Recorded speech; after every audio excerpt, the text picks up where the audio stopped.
Hello बच्चों, बेटा आज हम पढ़ने जा रहे हैं ग्रेविटेशन। इसमें जितने इंपॉर्टेंट क्वेश्चन है वो मैंने सारे कवर किए हैं नीट और जेई के लिए। आपको पता है नीट 2025 का पेपर आने वाला है, तो आपके लिए बिल्कुल वरदान है। और जो जेई के बच्चे हैं वो भी बहुत सीरियसली देखें इस चीज को।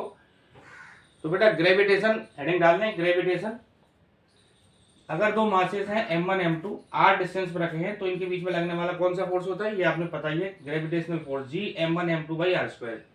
और ये फोर्स कैसा होता है बेटा, अट्रैक्टिव। हर मास अपनी दोनों बॉडी, ये m1 m2 को खींच रहा है और m2 m1 को खींच रहा है, दोनों मासेस एक दूसरे को खींच रहे हैं। कितने फोर्स से खींच रहे हैं बेटा, G m1 m2 by are square. ठीक है, ये आपने पढ़ा हुआ है। दूसरी चीज क्या है कि बेटा जैसे ये जो ग्रेविटेशनल फोर्स है ये मीडियम पे डिपेंड नहीं करता। आप इन मासेस को चाहे एयर में रखो या किसी और पानी में घुसा दो या किसी और मीडियम में रख दो, ये फोर्स हमेशा सेम रहता है। जैसे आपने पढ़ा होगा इलेक्ट्रोस्टैटिक फोर्स जो होता है के Q1 Q2 by are square जो होता है 1/4 पाई एप्सिलॉन के Q1 Q2 by are square. इसको जो बोलते हैं ना आप लोग, क्या बोलते हैं, 1/4 pi epsilon naught Q1 Q2 by are square. आपने देखा होगा एप्सिलॉन नॉट क्या होता है बेटा, इलेक्ट्रिकल परमिटिविटी, यानी ये मीडियम पे डिपेंड करता है। लेकिन ग्रेविटेशनल फोर्स मीडियम पे डिपेंड नहीं करता। ठीक है, ये क्वेश्चन नीट में आ सकता है, तो मैंने आपको ये बताया G m1 m2 by are square. अब बेटा ये G क्या है, यहां पर इस G को बोलते हैं हम यूनिवर्सल ग्रेविटेशनल कांस्टेंट। इसकी वैल्यू क्या होती है बच्चों, G6.67 into 10⁻11 newton metre square by kg square. देखो बच्चों, ये जो G है इसको बोलते हैं यूनिवर्सल ग्रेविटेशनल कांस्टेंट। जैसा कि नाम से पता चल रहा है यूनिवर्सल, मतलब आप इसको कहीं भी ले जाओ, चाहे अर्थ में ले जाओ, मार्स में ले जाओ, सन पे ले जाओ, इसकी वैल्यू हमेशा सेम रहेगी। ठीक है, अब क्वेश्चन क्या आने वाला बच्चों यहाँ पर नीट में, एक आपसे इसकी डायमेंशन पूछ सकता है, यूनिट पूछ सकता है। तो यूनिट आप कैसे निकालोगे, देखो G, इसको इधर ले जाओ, F r square by m1 m2।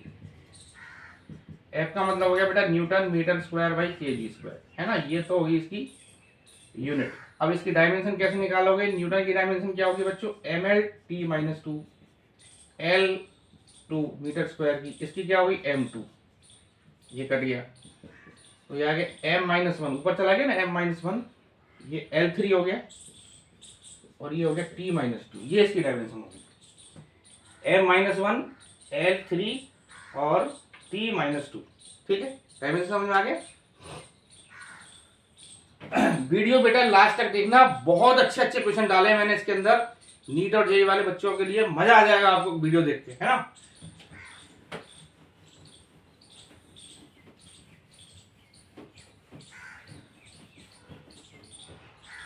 तो बेटा इसका जो, अगर आपसे पूछे कि ये जो मास है m1 m2, ये r डिस्टेंस पर रखे, इस पर लगने वाला जो फोर्स है उसकी डायरेक्शन क्या होती है ना, वेक्टर, भाई ये कई बार पूछ लेता है वेक्टर फॉर्म। तो देखो डायरेक्शन क्या होगी, m1 m2 पर लगने वाला जो फोर्स है इसकी डायरेक्शन होगी बेटा इन दोनों मासेस को ज्वाइन करने वाली लाइन के अलोंग। क्या बोला मैंने, देखो m1 m2 को ज्वाइन कर दो। अब इस m1 पर लगने वाला फोर्स, यानी m2 m1 को तरफ खींच रहा है, तो यहाँ इस तरफ होगी फोर्स ऑन 1 ड्यू टू 2, इस तरह से। ठीक है, इसी तरह इस पर क्या होगी, force on 2 due to 1, m1 m2 को खींच रहा है। तो अगर आप इसको वेक्टर फॉर्म में लिखोगे तो कैसे लिखोगे बताओ, F12 force on 1 due to 2, इसको हम लिख सकते हैं G m1 m2 by are square, r12 square into r12 cap, ऐसे लिख सकते हैं। ये इसका वेक्टर फॉर्म है। इसको कैसे रिप्रेजेंट करते हैं, G m1 m2 by r2 square, r12 square और r12 कैप, यानी r12 कैप का मतलब जो आपको पता है बेटा, यूनिट वेक्टर क्या करता है, यूनिट वेक्टर डायरेक्शन कुछ को करता है। r12 का मतलब क्या है कि जो 1 पर फोर्स लग रहा है उसकी डायरेक्शन क्या होगी, 1 से 2 की तरफ, इस तरफ, है ना, r12 कैप। समझ में आ गया ना बच्चों, r12 कैप। इसको हम ऐसे भी लिख सकते हैं G m1 m2 r12 का cube into r12 unit vector,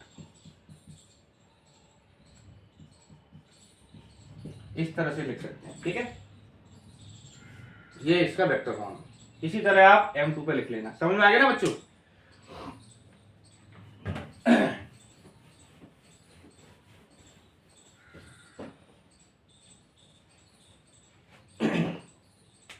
अब आप देखो बच्चों,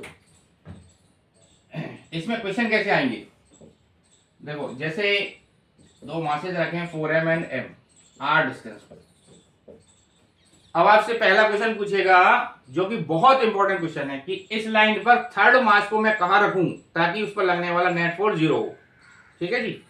तो मान लेते हैं आपने थर्ड मास यहां रख दिया m नॉट को x डिस्टेंस पर। ठीक है, x डिस्टेंस पर। तो आपको बताना है इसको कहां रखूं, मैं इस लाइन पर कहां रखूं ताकि उस पर लगने वाला फोर्स 0 हो जाए। तो मान लेते हैं हमने x पर रख दिया। ठीक है, अब देखो बेटा इस m नॉट मास को ये 4m अपनी तरफ खींच रहा है और ये m इसको अपनी तरफ खींच रहा है। ठीक है, तो देखो जैसे मान लेते हैं ये फोर्स F1 है, ये F2 है, तो F1 की वैल्यू क्या होगी बताओ।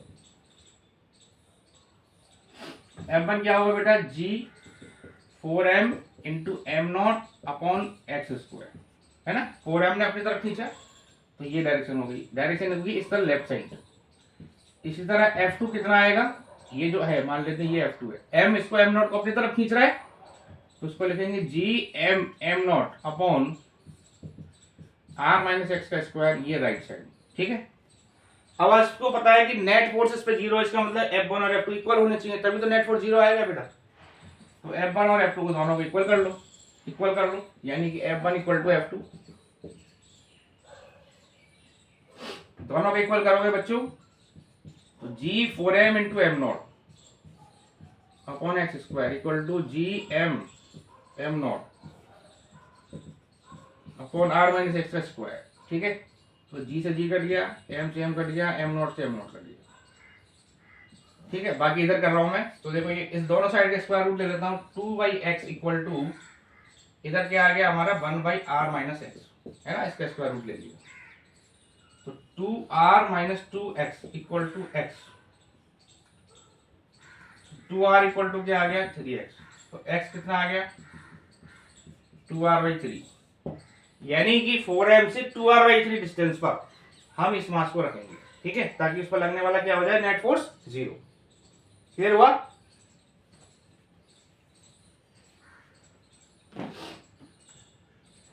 देखो बच्चों इसका मैं एक शॉर्टकट बताता हूं आपको, ये तो हमने बिल्कुल बेसिक से किया। अगर आपको सीधा निकालना है तो शॉर्टकट मेथड बता रहा हूं आपको। देखो x निकालना है आपको, x, तो इसका फॉर्मूला लिखो √m1 upon √m1 plus √m2 into r।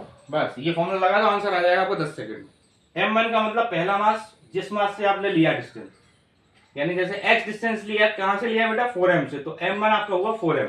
समझ में आ गया ना, m1 मतलब जहां से आपने डिस्टेंस लिया, तो यहां पर हमारा हुआ 4m √4m अपॉन यहां पे लिखो √4m plus √m into r, ये आ गया बेटा 2, है ना, √m से √m काट गया, यहाँ पर 2 + 1 इंटू r, तो देखो वही आंसर आ गया 2r/3, जो यहां से निकाला वही आंसर यहाँ आ गया। क्लियर हो गया, समझ में आ गया, बिल्कुल शॉर्टकट, मस्त एकदम, मजा आ रहा है ना। ठीक है,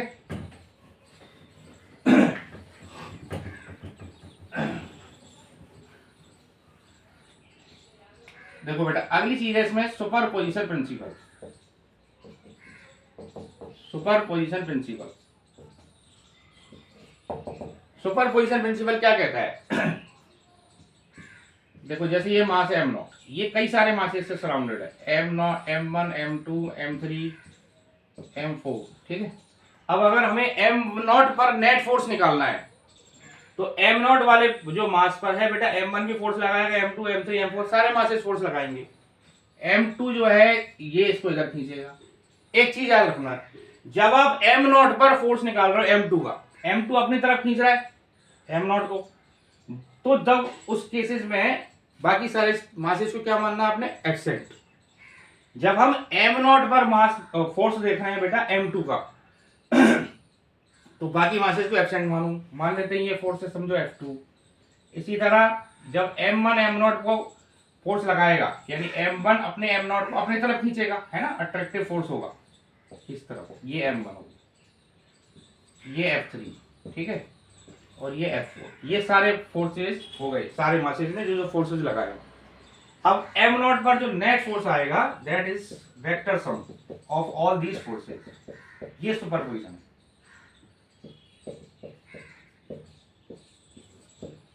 क्लियर हुआ बच्चों? एम नॉट पर नेट फोर्स निकालना है तो ये इधर लगाएगा, ये इधर, ये इधर, ये इधर, बाकी सबको ऐड कर दो तो जो नेट फोर्स आ गया इन सबका vector sum. This is superposition principle. Clear? चलो इसका एग्जांपल लेते हैं बच्चों एक। देखो जैसे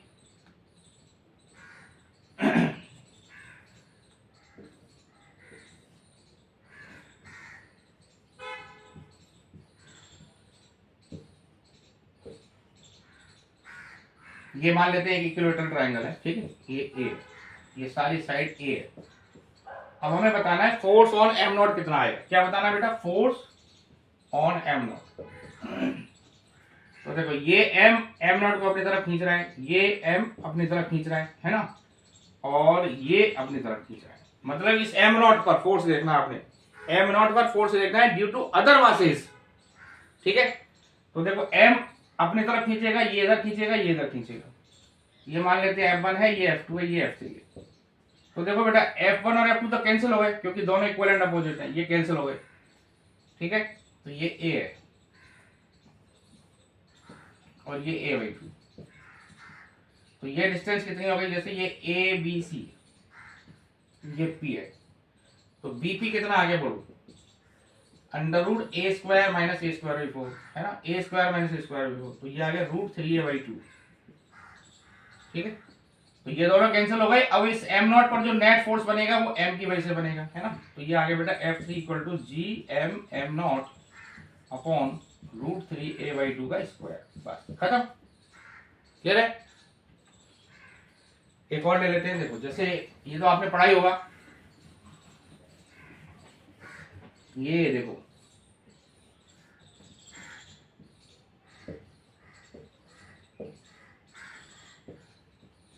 एम नॉट पर फोर्स निकालना है बेटा।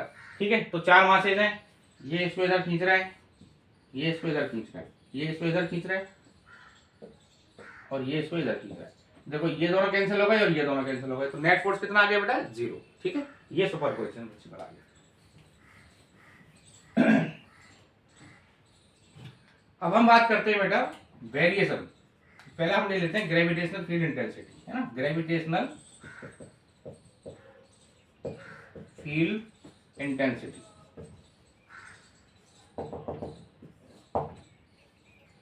देखो जैसे आपने पता है इलेक्ट्रिक फील्ड में पढ़ा होगा, इलेक्ट्रिक फील्ड इंटेंसिटी क्या होती है बेटा? Force experienced by unit mass.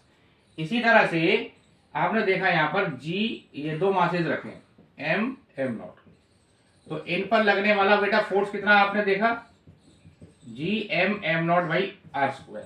ठीक है, ये फोर्स है। इसको हम ऐसे बोल सकते हैं कि एम नॉट मास ने कितना फोर्स एक्सपीरियंस किया, तो आपका आंसर क्या आएगा? GM/m0/r²। ये एम नॉट मास ने फोर्स एक्सपीरियंस किया। तो अगर मैं एम नॉट की जगह यूनिट मास रख दूं, है ना, मैं लिखूं force experienced by unit mass, तो आपका आंसर क्या आएगा बेटा? Force experienced by unit mass. ठीक है, तो आप क्या करोगे बताओ? इसको डिवाइड कर दोगे एम नॉट से, है ना, GM/m0/r² divided by am not, ये कट गया, ये आ गया GM/r²। बस यही आपकी ग्रेविटेशनल फील्ड इंटेंसिटी।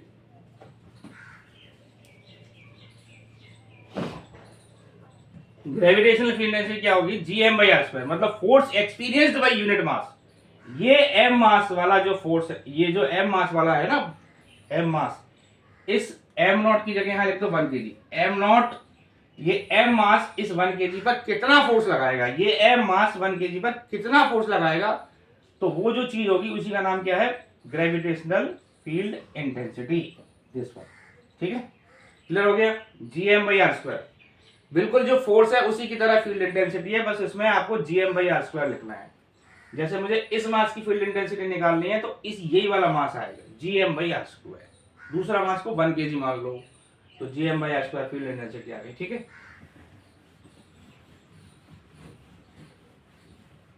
देखो बेटा ये I जो है GM/r² जो आपने लिखा है, ये आप देखो तो इस तरह से फोर्स बाई मास करेंगे तो एक्सेलरेशन हो गया, है ना, फोर्स बाई मास आ रहा है ना, ये चीज क्या लिखी है हमने? Force by mass. तो इसको हम ग्रेविटेशनल एक्सीलरेशन भी बोलते हैं। है ना, यही टर्म को क्या बोलेंगे, ग्रेविटेशनल एक्सीलरेशन। क्यों? क्योंकि फोर्स बाई मास है ये, क्लियर है। तो अब हम रिलेशन देखते हैं बेटा, relation between small g and capital G. Small g and capital G में क्या रिलेशन आ है। तो देखो बेटा, आपने अभी फॉर्मूला पढ़ा, क्या पढ़ा, ये जो फोर्स है, मान लेते हैं ये अर्थ है, अर्थ ले लो, ठीक है, यहाँ पर एक मास रखा है। स्मॉल जी क्या चीज है यहाँ पर, ग्रेविटेशनल एक्सेलरेशन ऑफ अर्थ, अर्थ का जो ग्रेविटी है वो वाली चीज। और ये जी तो पता ही है आपको, ये क्या है, यूनिवर्सल कांस्टेंट है ना। इन दोनों में रिलेशन निकालना है आपको। देखो बेटा, ये मास है, अर्थ है ये, तो अर्थ इस मास पर कितना फोर्स लगा रही है, कितना लगा रही है बच्चों, जी एम एम नॉट या एम बाई आर स्क्वायर, ये फोर्स लगा रही है, ठीक है।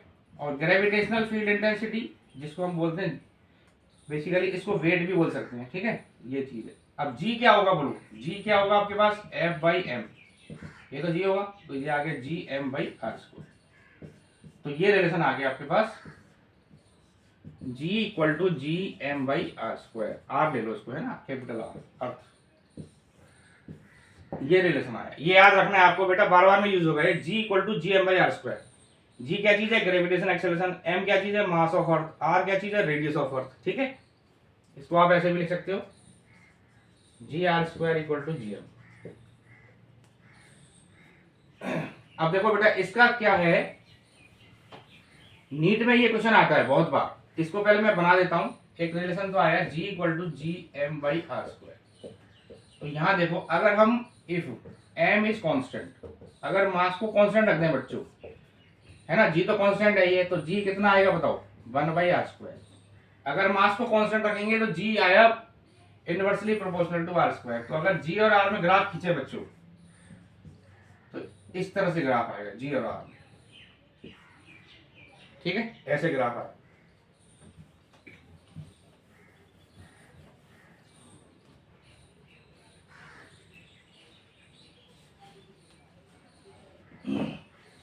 और अगर इस जी को मैं ऐसे लिख सकता हूं, देखो मास को, G equal to G 4/3 pi R cube, ये हो गया volume into density by are square, volume into density by are square, है ना।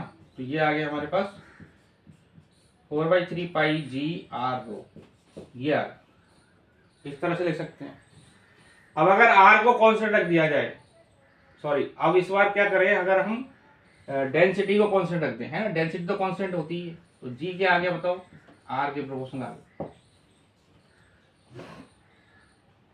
देखो, अगर मास को कांस्टेंट रखेंगे तो जी इनवर्सली प्रोपोर्शनल आर स्क्वायर आया। अब यहाँ देखो 4/3 कांस्टेंट, पाई भी कांस्टेंट बेटा, कैपिटल जी भी कांस्टेंट, और रो जो है डेंसिटी को अगर हम कांस्टेंट कर दें तो जी प्रोपोर्शनल टू आर स्क्वायर। तो जी और आर में ग्राफ खींचेंगे तो कैसे आएगा, straight line, straight line graph आएगा, क्लियर है।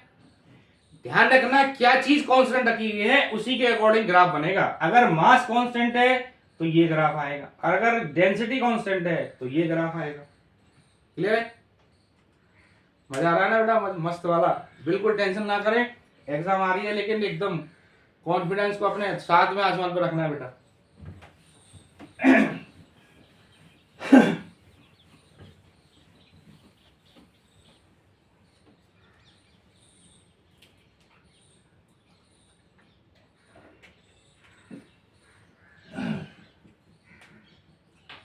चलो बेटा, अब हम देखते हैं वेरिएशन,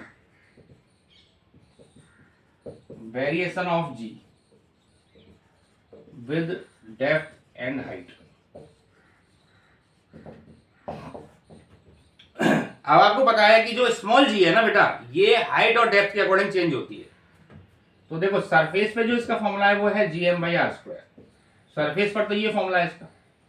अगर हम किसी बॉडी को सरफेस से एच हाइट पर ले जाते हैं, एच हाइट पर यहां ले गए, तो फॉर्मूला याद रखना बेटा, हाइट पर G R square upon R plus H का होल स्क्वायर, ये आपको याद रखना है हाइट पर, ठीक है। और अगर ये, इसको थोड़ा और हम शॉर्ट लिख सकते हैं, G into 1 minus 2h by R, इसको ऐसे भी लिख सकते हैं। लेकिन ध्यान रखना, इसमें ये कंडीशन है, ये वैलिड कब होता है, जब h बहुत छोटा हो r के कंपेरेटिवली। जब हाइट जो है ना ये बहुत छोटी होनी चाहिए आर की कंपेरेटिवली, तब ये फॉर्मूला लगाना है, अदरवाइज आपको ये फॉर्मूला लगाना है हाइट के लिए। ठीक है, अगर हम इसको नीचे ले गए डी डेप्थ पे, नीचे ले गए, तो बेटा नीचे अगर ले जाएंगे तो फॉर्मूला आपको याद रहेगा G1 minus D by are, ये आपको डेप्थ पर है ना, ये डेप्थ के अंदर लिखना चाहो तो लिख सकते हो बच्चों।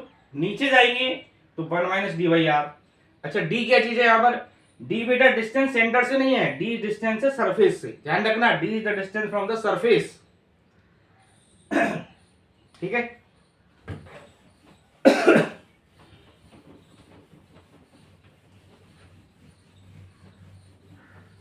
अच्छा और देखो बेटा ये आपने देखा होगा,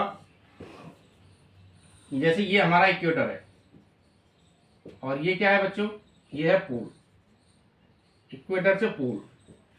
तो जब हम इक्वेटर से पोल पर जाते हैं या पोल से इक्वेटर पे जाते हैं तब भी जी चेंज होता है, तो इसका फॉर्मूला याद रखना, G dash equal to G minus R omega square cos square lambda, ये एंगल है लैम्बडा, इसको बोलते हैं बेटा, लैम्बडा को क्या बोलते हैं, लैटिट्यूड एंगल, क्या बोलते हैं, लैटिट्यूड एंगल।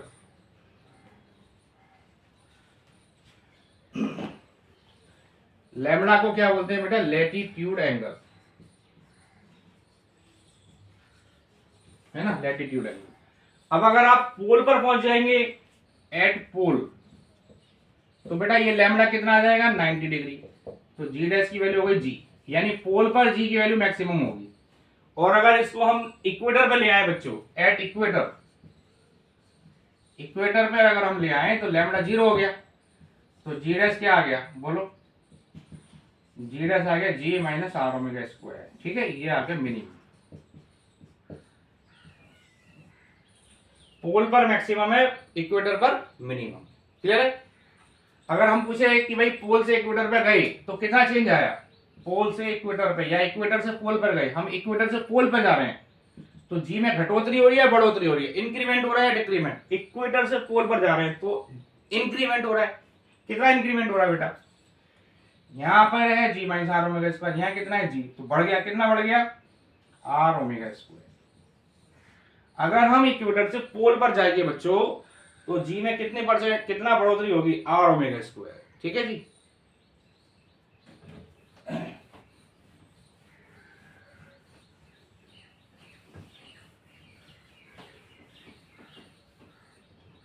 अब कुछ स्टैंडर्ड जो केसेस है वो मैं आपको बताता हूं। देखो फील्ड इंटेंसिटी लिखो, field intensity due to spherical shell, है ना, स्फेरिकल सेल का मतलब होता है बेटा खोखला गोला, खोखला गोले की वजह से हम फील्ड इंटेंसिटी निकालना चाह रहे हैं। देखो ये हमारी खोखला गोला है बच्चों, और ये इसका मास है m, और ये कैपिटल आर की रेडियस है।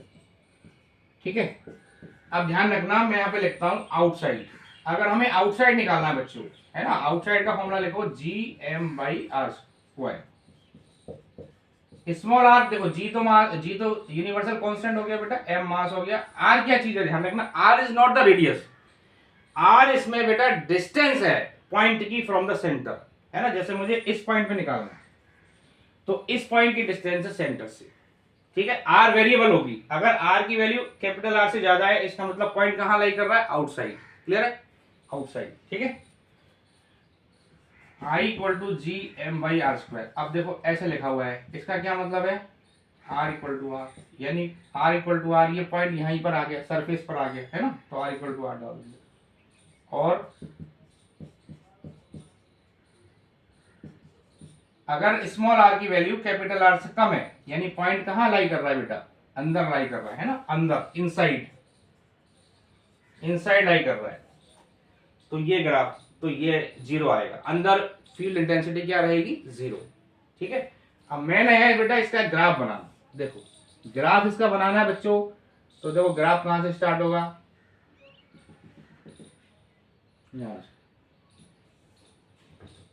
यहां तो 0 है, ये आई है, ये आर, ठीक है, इस तरह से।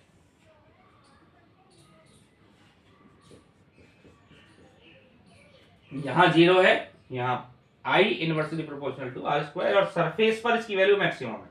ठीक है, यहां से यहां तक जाने पर सरफेस का मैक्सिमम फिर घटेगी, तो ये आ गया। क्लियर है? देखते जाओ बेटा, बहुत अच्छी अच्छी चीज करा रहा हूँ आपको, एकदम बढ़िया वाली चीज है। और फिजिक्स तो बहुत ही मस्त सब्जेक्ट है, आपको पता ही है बच्चों। बिल्कुल टेंशन नहीं करना है ना, कॉन्फिडेंस को 100% रखना है अपने को बेटा। अब देखो सॉलिड स्फीयर, सॉलिड स्फीयर मतलब ये हॉलो की जगह क्या हो बच्चों, सॉलिड है ये, सॉलिड स्फीयर। तो क्या आएगा, तो देखो आई इक्वल टू, आउटसाइड वाला केस है बेटा GM/r², आउटसाइड GM/r², ये सरफेस पर हो गया, और ये I इक्वल टू GMR/r³, ये अंदर हो गया। ठीक है, यहां पर जीरो नहीं है, ध्यान रखना, G constant, M constant, R constant, तो ये है R, यानी I inversely sorry directly proportional है R की। तो ग्राफ आपका बेटा ऐसे बनेगा, देखो। ठीक है,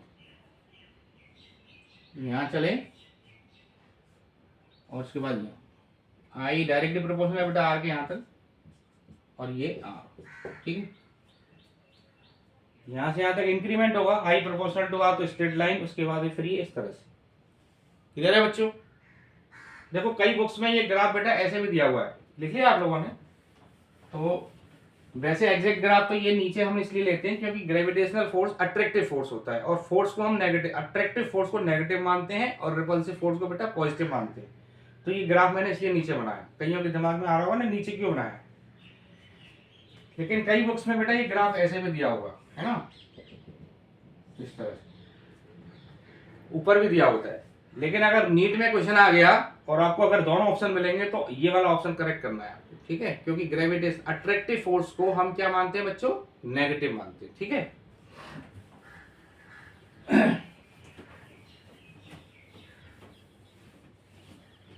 चलो बच्चों एक क्वेश्चन ले लेते हैं। देखो ये है एक सॉलिड स्फीयर और ये है बेटा होलो स्फीयर।